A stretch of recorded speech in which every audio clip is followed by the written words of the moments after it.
Бисмиллахир-рахманир-рахим. Құрметті жамағат, дәрісімізді, уағызымызды жалғастырамыз. Алла тағала сауаптарға жазсын. Өткендегі мұсылманның алдындағы міндеттері, осы тақырыпты қозғаған болатынбыз. Мұсылман алдындағы міндеттері, пайғамбарымыз айтқандай, мұсылман алдындағы 5 міндеті бар. Және бір еске сала кетейік. Бірінші, раддуссалам, сәлем қайтару, амандасқан уақытта. Екінші, уаиядатул марид, ауырған кісіні, науқастанып қалған кісінің барып зияратында болу, ол кісінің барып жағдайын білу, бауырының. Үшінші, уиттибаул жанаиз, дүниеден өткен мұсылман бауырының жаназасына барып қатысу. О да мұсылмандық ақымыз, міндетіміз.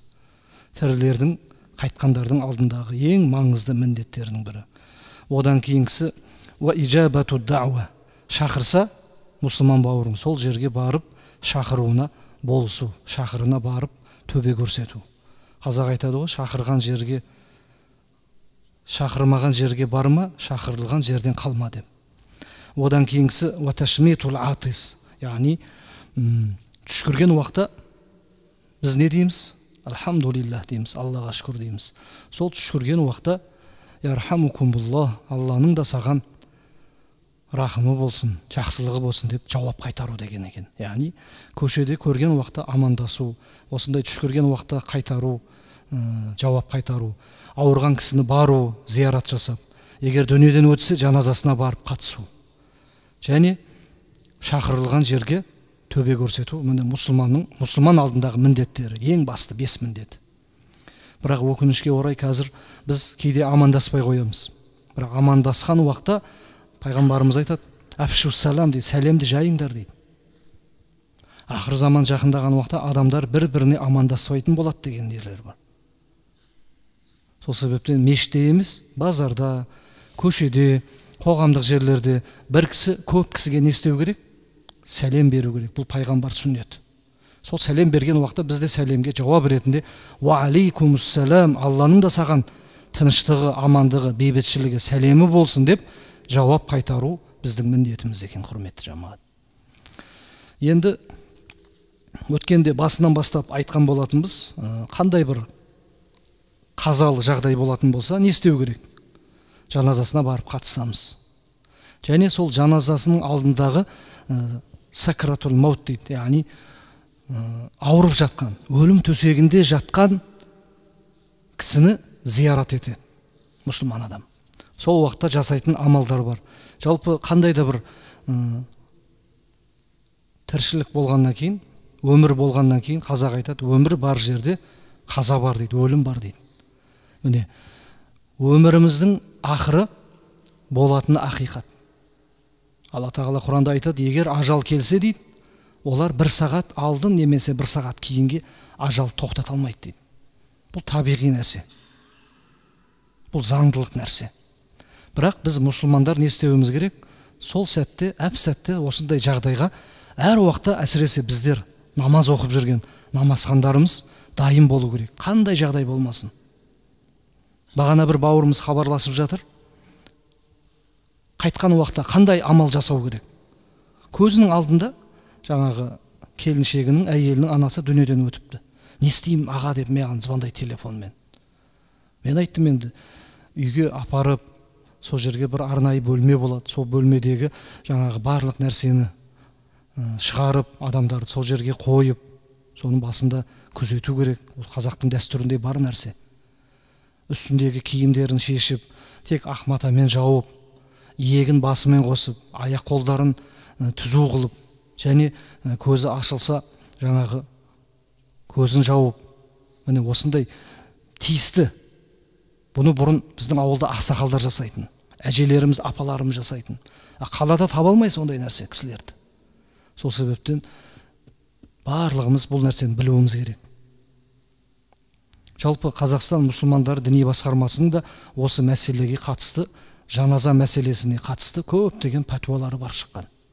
Жерлеу рәсімі, зиярат әдебі, ас беру мәдениеті деген Осы нәрселердің барлығын дінімізбен бірге, дәстүрімізбен бірге осы нәрселердің барлығын біздерге таңба басқандай қылып көрсетіп берген ұстаздарымыз.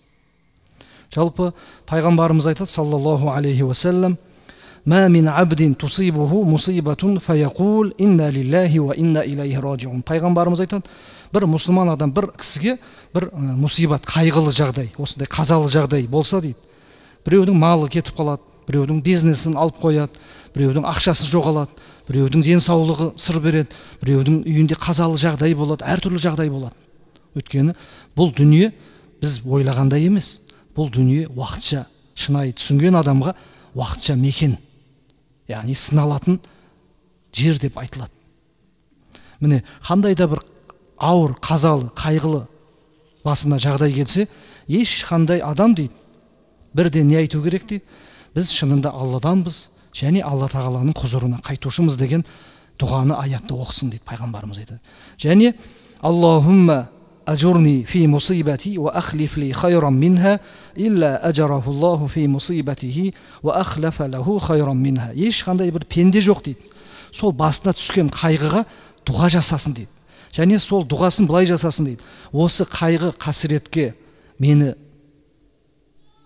тап қылған Алла, осы жоғалтқанымның жақсысын бер, және осы қайғы арқылы маған көп сауаптар бер деп дұға жасайтын пенде жоқ дейді. Егер осылай дұға жасайтын болса, Алла тағала сол жоғалған нәрсесінің орнына жақсысын беріп қояды дейді, қайырлысын беріп қояды дейді Алла тағала. Және бұл ең жақын адамдарымызды жоғалту, мысалы дүниеден өтті, біз не істейміз? Біз қайғырамыз. Біз қазаның арты қайыр болсын, қазаның арты қайырлы болсын деп көңіл айтамыз. Бірақ сол кісілер не істейді? Қазалы жағдай, қайғылы жағдайға тап болған кісілер, олар жылайды. Олар уайым, сарсаңға түседі. Бұл табиғи заңдылық. Пайғамбарымыздың жағдай басында да болған. Мысалы, пайғамбарымыз ұрпағы кімнен тараған білесіздер, иә? Фатима анамыздан тараған. Бірақ одан алдыңғы қанша? 3 ұл 4 қызы болған. Бірақ ең жаңағы Фатима анамыздан ұрпағы тарайды. Әхлі бәйт дейді. Пайғамбарымыздың ұрпағы қызынан тарайды. Ұлдарының барлығы кішкентай уағында, жас уағында шетінегенін білеміз ислам тарихында. Бір күні Анас ибн Малик радиаллаху ан, Алла разы болсын, сахаба Анас былай дейді: бір күні пайғамбарымыздың жанына бардым дейді. Пайғамбарымыздың жанына барған уақытта Ибрахим баласы қолының үстінде тұрып жан тапсырды дейді. Сол уақытта пайғамбарымыз не істеді? Көзінен пырыл-пыр, көзінен жаңағы тамшыл жастар ақты дейді. Сонда сол сәтте, сол жерде отырған сахабалардан ең былайша айтқанда үлкендері Абдуррахман ибн Ауф, Алла разы болсын. Қазір біз мысалы ортамызда айтамыз ғой, олигархтар білеміз ғой, бай, бағлан, дәулетті кісілер. Сахабалардың ішінде Абдуррахман ибн Ауфқа жететін бай кісі болмаған. Ол кісі соншалықты бай болғандығы, жаңағы үлкен құрма бағы болған өзін. Қаншама құрма бағы.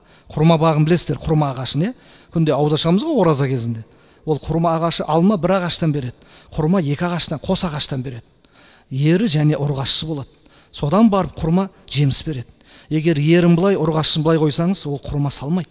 Міне, құрма ағашының қасиеті сол. Адам баласының табиғатына өте жақын. Сондай құрма бағында, ағашында тұрып, намаз оқып тұрған уақытта, жаңағы бұтақтарынан көп салғандығы сынып кетеді. Керемет болады. Құрма жеген қажыға барған кісілер біледі. Әдемі жаңа салынған құрманды жесеңіз, аузыңызға салсаңыз еріп кетеді. Сондай тәтті, сондай керемет жеміс. Құранда тегін айтылмаған. Сол құрма ағашын көріп тұрған уақытта намаз оқып тұрған жерден ойы бұзылады. Бірде намазын бітіре салысымен мені Алланың құлшылығынан тосатын құрма бағын Алла жолында садақа қылым деп таратып, зекетін деп беріп жіберетін болған. Соншалықты бай, дәулетті кісі болған. Сол Абдуррахман ибн Ауф пайғамбарымыздың жаңағы Ибрахим баласы дүниеден өткен уақытта сол аққан жасты көріп, "Уа Расулаллах, уа Алланың елшісі, сіз пайғамбарсыз, сіз де жылайсыз ба?" дейді. Сонда пайғамбарымыз саллаллаху алейхи ва саллям былай дейді: "Ей Ибн Ауф, Ауфтың баласы Абдуррахман дейді, бұл көрген нәрсең дейді, біздің жылауымыз, көзімізден жас ағуымыз бұл мейірімділіктің белгісі дейді. Біздің жүрегіміз жұмсақ дейді. Алла тағала қалаған пендесіне жұмсақтықты беріп қояды дейді. Бұл мейірімділіктің белгісі. Жүрегіміз қайғырады, мұңға беріледі, көздерімізден жастар ағады. Бірақ біз Раббымыз разы болатын іс-әрекет, сөздерді ғана айтамыз дейді. Яғни Алла тағалаға еш уақытта қарсы шықпаймыз дейді. Ей балам Ибрахим дейді. Пайғамбарымыз айтады, сен арамыздан, біздің арамыздан кеттің, және сенің кетуің арқылы біз қайғылы жағдайға тап болдық. Алла жеңілдігін берсін деп пайғамбарымыз сол жерде осындай дұға жасайды. Бір күні пайғамбарымыз тағы бір жерге барады. Бірақ ол жерде қазалы болып жатқан жерде барлығы жаңағы бақырып, шақырып, бізде анау қазақта айтады, жоқтау айтады, қайтыс болғанда. Арысым еді, үлкен жаңағы арыстаным еді, сен болмасаң бұл қалай болар еді деген сияқты осындай ауыр сөздер айтылады. Пайғамбарымыз былай дейді: "Лейса минна" дейді, біздің үмбеттен емес дейді.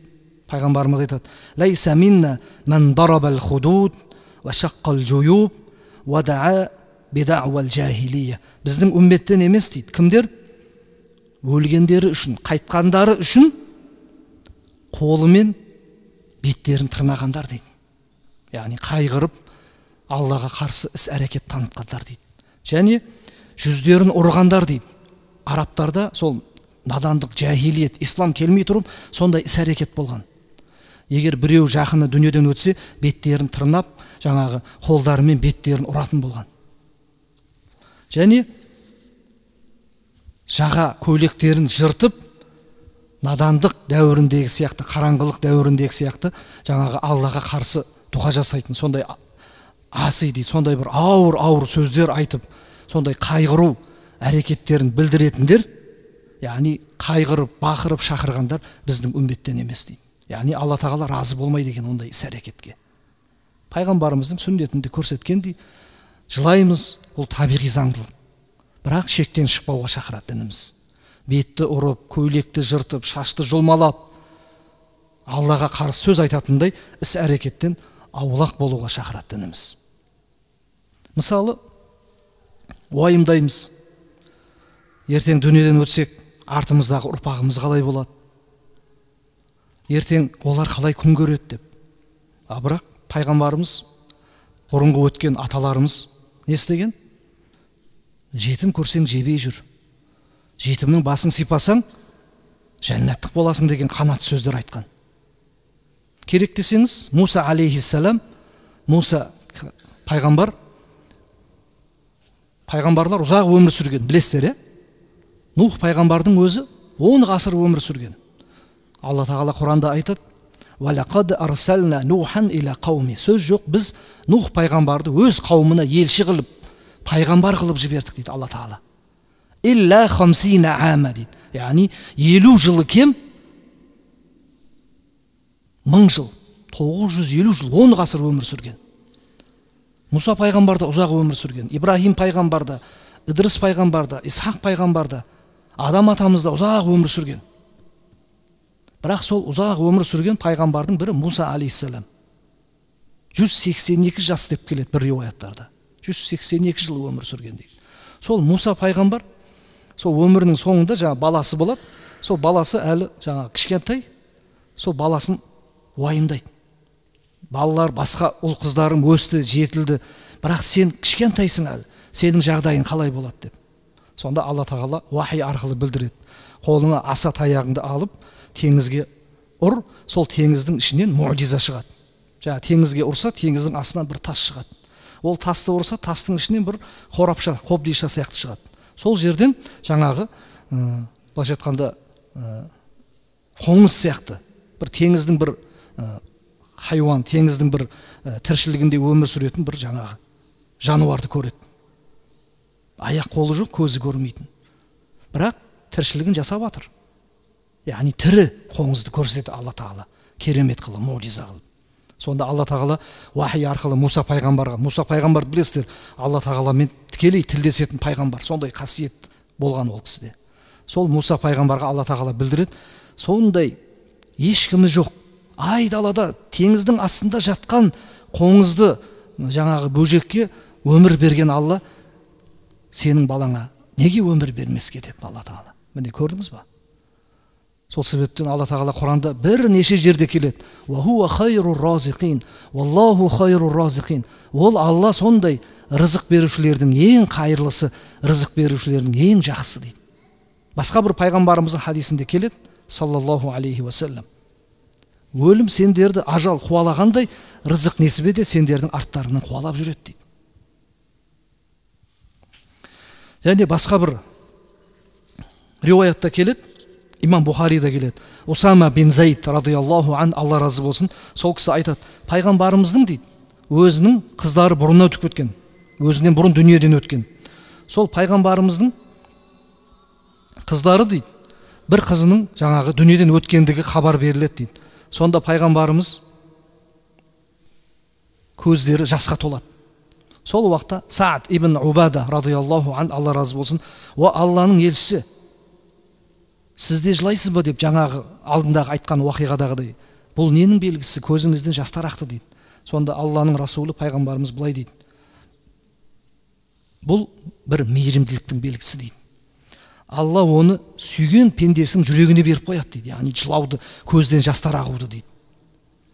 Алла Тағала тек қана жүрегі жұмсақтарды өз рахымына бөлеп қояды дейді. Және қайғырудың да, жылаудың да табиғи, яғни Алла Тағаланың адам баласына берген табиғи іс әрекеттерінен екендігін пайғамбарымыз сол жердегілерге түсіндіреді. Міне сол себептен құрметті жамағат, Алла Тағала сауаптарға жазсын. Алла нәсіп етсе келесі дәрісімізді жалғастыратын боламыз. Алла Тағала баршамыздың артымызды қайырлы қылсын. Ва ахиру дa'wana анил хамдулиллахи rabbil alamin. Аллаху акбар.